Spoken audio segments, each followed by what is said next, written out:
السلام علیکم۔ اللہ تعالیٰ نے انسانوں کی رہنمائی کے لیے اس دنیا میں تقریباً 1,24,000 پیغمبر بھیجے، جنہوں نے اپنی اپنی امت کو توحید کی دعوت دی، کیونکہ کفر اور شرک سے پاک ہی ایمان قابل قبول ہے۔ قرآن و حدیث اور تاریخ سے پتہ چلتا ہے کہ شرک کا آغاز نیک لوگوں کی حد سے زیادہ بڑھتی ہوئی عقیدت سے ہوا، جو بعد میں بت پرستی میں تبدیل ہو گئی۔ شرک کی سب سے پہلی تاریخی مثال حضرت نوح علیہ السلام کی قوم میں ملتی ہے۔ ابن عباس کی روایت کے مطابق قوم نوح میں چند نیک لوگ تھے۔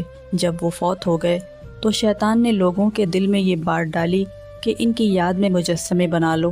پہلے پہل ان کے مجسمے بنائے گئے، پھر آہستہ آہستہ ان کی پوجا شروع ہو گئی۔ ورد، سوا، یاؤس، یاؤک، نصر، یہ سب بت دراصل قوم نوح کے صالح بزرگ اولیاء اللہ لوگ تھے۔ یہی وہ 5 بت تھے جن کا ذکر قرآن میں بھی آیا۔ ان کے انتقال کے بعد شیطان نے اس زمانے کے لوگوں کے دلوں میں بات ڈالی کہ ان بزرگوں کی عبادت گاہوں میں ان کی کوئی یادگار قائم کریں۔ چنانچہ انہوں نے وہاں نشان بنا دیے اور ہر بزرگ کے نام پر انہیں مشہور کیا۔ جب تک یہ لوگ زندہ رہے تب تک تو اس جگہ کی پرستش نہ ہوئی، لیکن ان نشانات اور یادگار قائم کرنے والے لوگوں کے مر جانے کے بعد اور علم کے اٹھ جانے کے بعد جو لوگ آئے، جہالت کی وجہ سے انہوں نے باقاعدہ اس جگہ کی اور ان ناموں کی پوجا پاٹ شروع کر دی۔ یہ بزرگ، عابد، اللہ والے، اولیاء اللہ، حضرت آدم اور حضرت نوح کے سچے تابع فرمان صالح لوگ تھے، جن کی پیروی اور لوگ بھی کرتے تھے۔ جب یہ مر گئے تو ان کے چاہنے والوں نے کہا، اگر ہم ان کی تصویریں بنا لیں تو ہمیں عبادت میں خوب دلچسپی رہے گی اور ان بزرگوں کی صورتیں دیکھ کر شوق عبادت بڑھتا رہے گا۔ چنانچہ ایسا ہی کیا گیا۔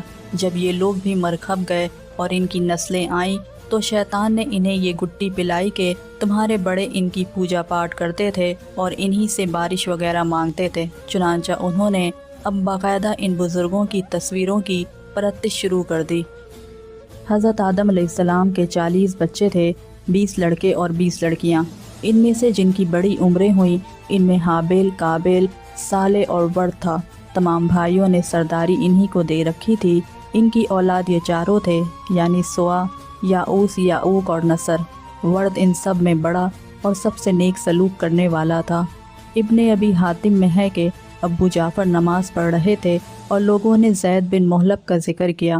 آپ نے فارغ ہو کر فرمایا، سنو، وہ وہاں قتل کیا گیا جہاں اب سے پہلے غیر اللہ کی پرستش ہوئی۔ واقعہ یہ ہوا کہ ایک دیندار ولی اللہ مسلمان جسے بہت لوگ چاہتے تھے اور بڑے مانتے تھے، وہ مر گیا۔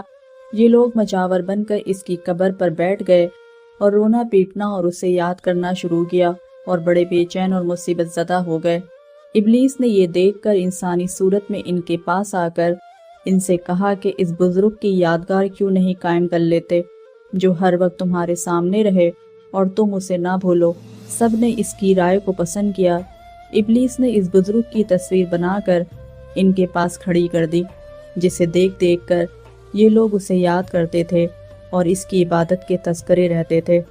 جب وہ سب اس میں مشغول ہو گئے تو ابلیس نے کہا کہ تم سب کو یہاں آنا پڑتا ہے، اس لیے بہتر ہوگا کہ میں اس کی بہت سی تصویریں بنا دوں، تم انہیں اپنے اپنے گھروں میں ہی رکھ لو۔ وہ اس پر بھی راضی ہو گئے اور یہ بھی ہو گیا۔ اب تک صرف یہ تصویریں اور یہ بت بطور یادگار کے ہی تھے، مگر ان کی دوسری پشت میں جا کر براہ راست ان کی عبادت ہونے لگی۔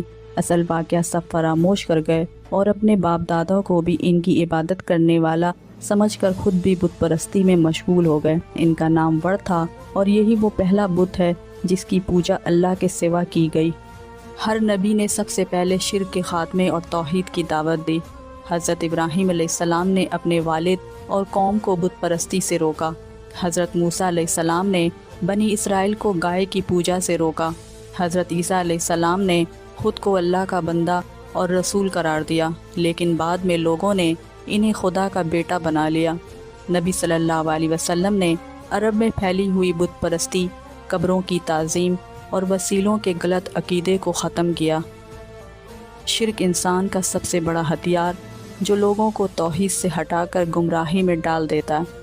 یہ ہمیشہ نیک نیتی سے شروع ہوتا ہے، لیکن رفتہ رفتہ انتہائی عقیدت کی وجہ سے عبادت کی شکل اختیار کر لیتا ہے۔ اسلام کی بنیاد توحید ہے اور یہی تمام انبیاء کی تعلیمات کا بنیادی پیغام تھا۔